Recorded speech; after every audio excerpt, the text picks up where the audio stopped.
Good morning, students. Today I am here with our second chapter, that is fraction and decimals. First, before discussing fraction and decimal, our last question of 1.4 exercise is also pending. तो first ये discuss कर लेते हैं. अगर आपने कर लिया है तो इसको मैच कर लेना. Now see the statement of this 1.4 के जो सेवंथ क्वेश्चन की स्टेटमेंट है उसको ध्यान से समझना है.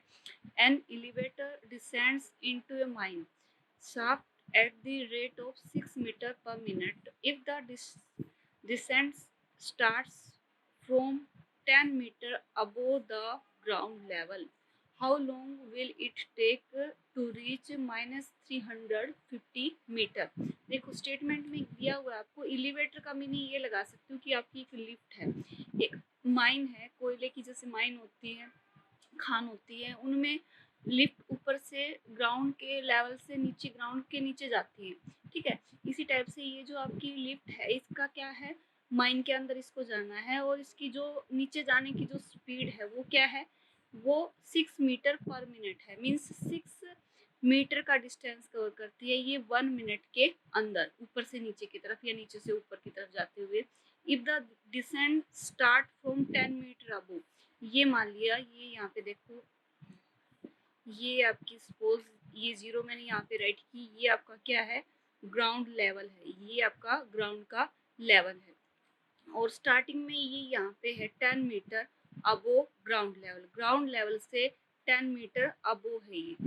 ठीक है, और इसको डिस्टेंस कितना कवर करना है, ground, how long will it take to reach -350 metre. ये -350 मीटर क्यों राइट किया है, क्योंकि इसको जीरो से बिलो डिस्टेंस कवर करना है. जीरो से बिलो आपको पता है क्या होता है, नेगेटिव होता है. ठीक है, तो ये यहाँ पे सपोज इसको यहाँ पे आना है -350 मीटर, यहाँ पे इसको पहुँचना है. यहाँ पे पहुँचने के बाद इसका डिस्टेंस कितना हो जाएगा, -350 हो जाएगा.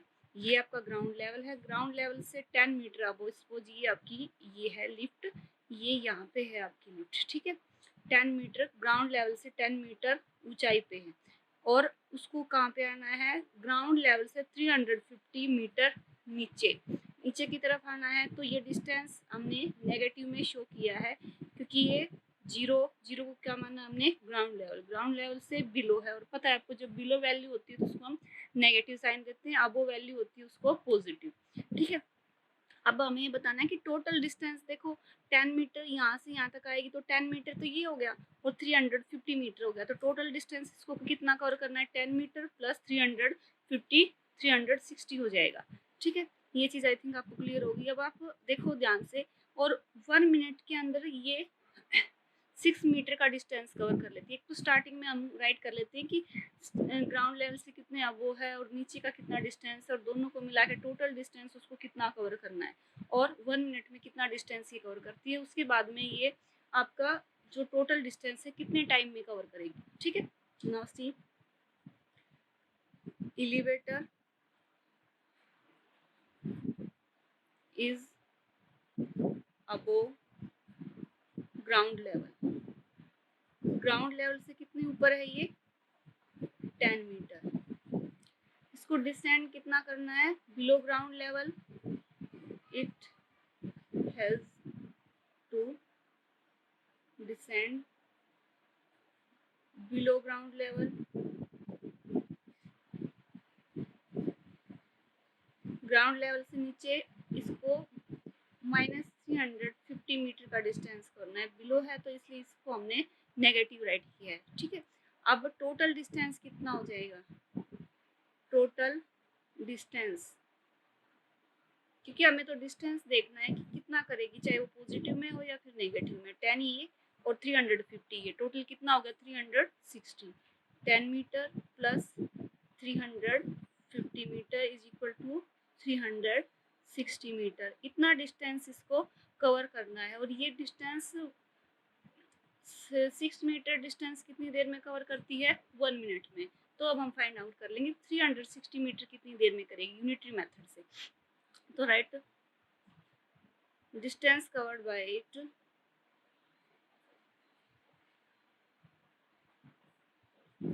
by yeah distance covered by it in 1 minute is equal to 6 metre.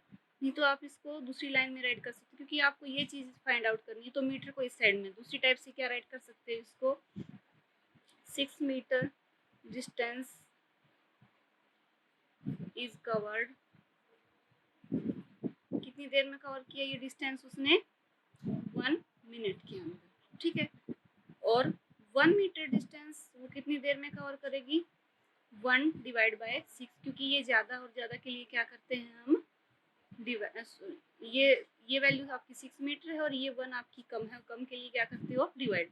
अब आपको कितने मीटर डिस्टेंस देखना है कि ये 360 मीटर कितने टाइम में कवर करेगी, तो यहाँ राइट करेंगे next line, 360 metre distance is covered.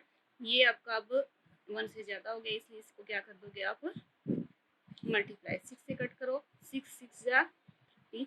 ये आपका मीटर था, ये भी मीटर था, और इसके साथ में था 1 के साथ में आपका मिनट था। मीटर से मीटर कट हो गया और ये क्या बच गया, 60 मिनट। और 60 मिनट्स का मतलब क्या होता है, 1 आवर। ये दोनों ही राइट कर सकते हो आप, इसका आंसर 60 मिनट्स भी राइट कर सकते हो और 1 आवर भी राइट कर सकते हो।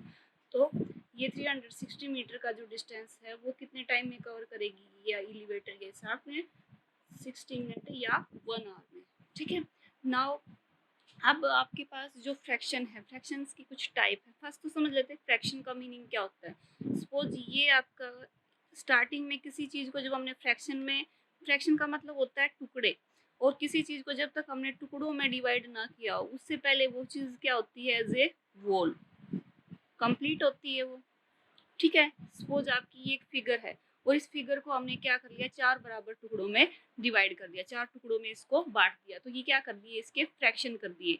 अब मैंने इसको सेड कर दिया, ठीक है, इसको भी सेड कर दिया और इसको भी सेड कर दिया, तो सेडेड पार्ट के लिए फ्रैक्शन क्या हो जाएगा, 3 डिवाइड बाय 4। इस 3/4 का मीनिंग क्या है कि टोटल तो जो चीज़ थी, कोई भी फिगर थी या कोई खाने की चीज़ थी, कुछ भी था, उसको आपने क्या किया है, 4 पार्ट्स में डिवाइड किया, और उस 4 पार्ट्स में से हमने कितने को शेड कर लिया या कितने को यूज़ कर लिया, कितने को हमने खा लिया, हमने 3 पार्ट्स को खा लिया। तो ये क्या है, ये 3/4 फ्रैक्शन है। तो फ्रैक्शन का मीनिंग क्या होता है, किसको रिप्रेजेंट करता है fraction, fraction represents parts of a whole thing के कुछ पार्ट को रिप्रेजेंट करता है। तो फ्रैक्शन की डेफिनेशन क्या हो जाएगी, फ्रैक्शन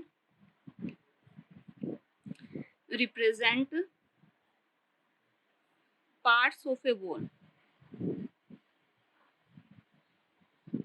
का कितना पार्ट हमने यूज किया है उसको कौन रिप्रेजेंट करता है, जैसे आपका 2/5 हो गया, 1/6 हो गया, 3/8 हो गया, ये सारे के सारे क्या हैं, फ्रैक्शन है। क्या कर रही है, ये किसी कोई चीज़ है जिसको हमने 5 पार्ट्स में डिवाइड किया, उसका 2 पार्ट हमने यूज किए हैं, ठीक है।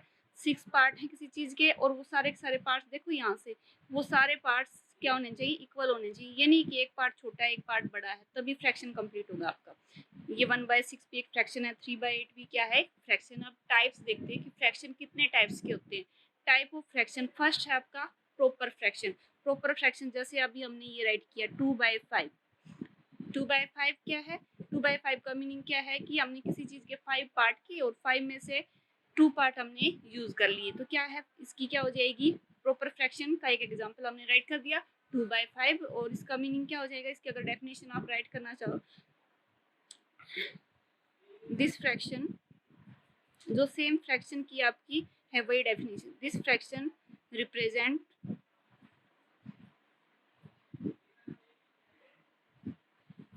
पार्ट ऑफ ए वोल।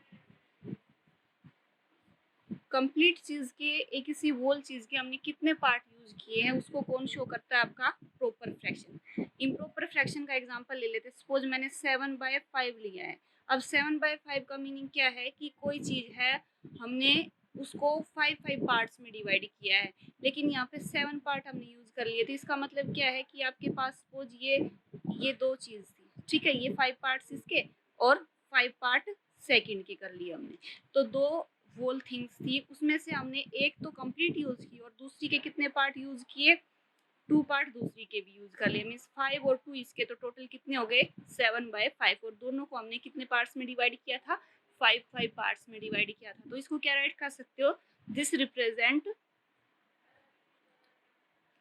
री आएगा बेटा, represent a whole and parts of a whole। ये किसी कंप्लीट चीज और दूसरी जो चीज है उसके कुछ पार्ट को रिप्रेजेंट करता है। या इसको आप क्या राइट कर सकते हो, 5/5, जैसे हमने इसको किया था 5/5 प्लस 2/5, इसको ऐड करोगे तो ये क्या हो जाएगा 7/5। मीन्स ये तो कंप्लीट है और ये क्या है, दूसरी जो है उसका सेकंड सेम टाइप से जिसको हमने 5 पार्ट्स में लिया उसके कुछ पार्ट को रिप्रेजेंट किया। हम यहाँ 3/5 भी ले सकते थे, 4/5 भी ले सकते थे, ठीक है।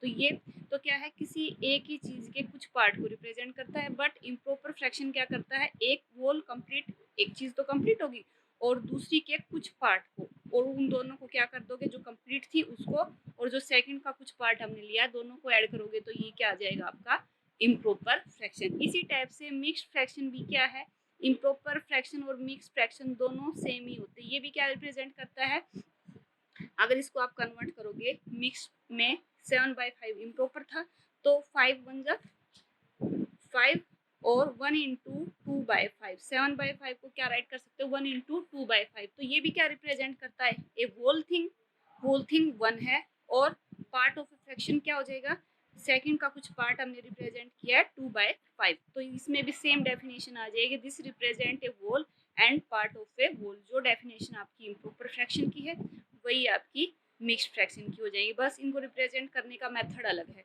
इम्प्रॉपर को तो आप राइट कर सकते हो 7/5 और 7/5 को आप मिक्स्ड फ्रैक्शन की फॉर्म में कैसे राइट करोगे 1 इंटू 2/5। ये चीज़ आपको पता होनी चाहिए कि फ्रैक्शन के कितने टाइप होते हैं, उसको रिप्रेजेंट किस टाइप से करते हैं, ठीक है। अब आता है आपका लाइक फ्रैक्शन। और लाइक फ्रैक्शन मीन्स अगर मैं राइट करूँ 2/5, 3/5, 1/5, 4/5। अब यहाँ से क्या चीज सेम है इन सारे फ्रैक्शंस की, the fraction having same denominator.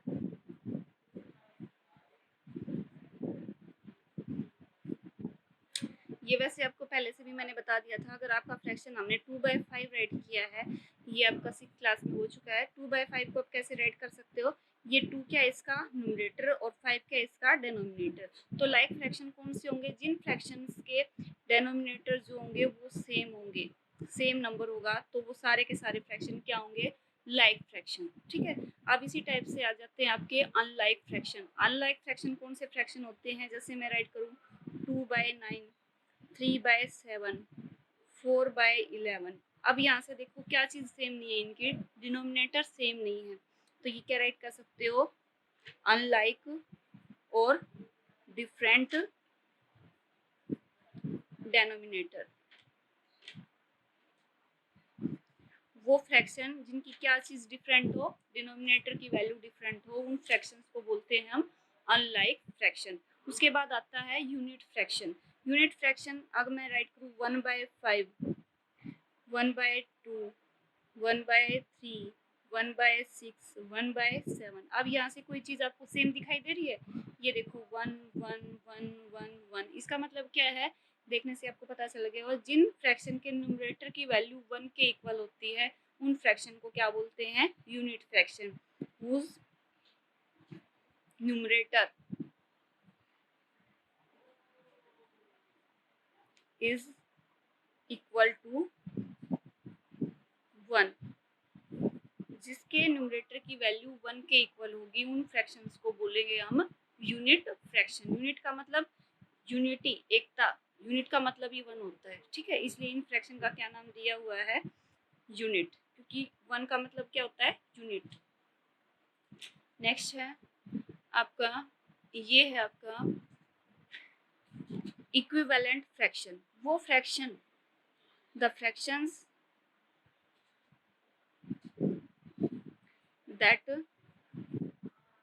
represent the same fraction।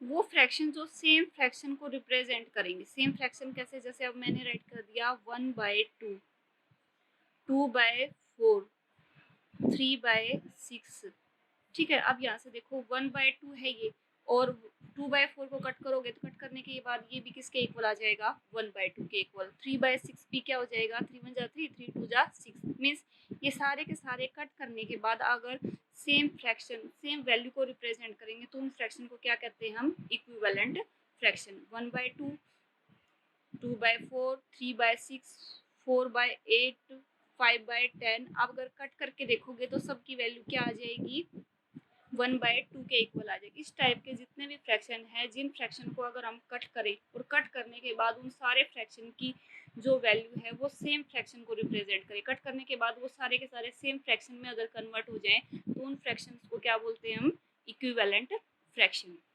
Thank you.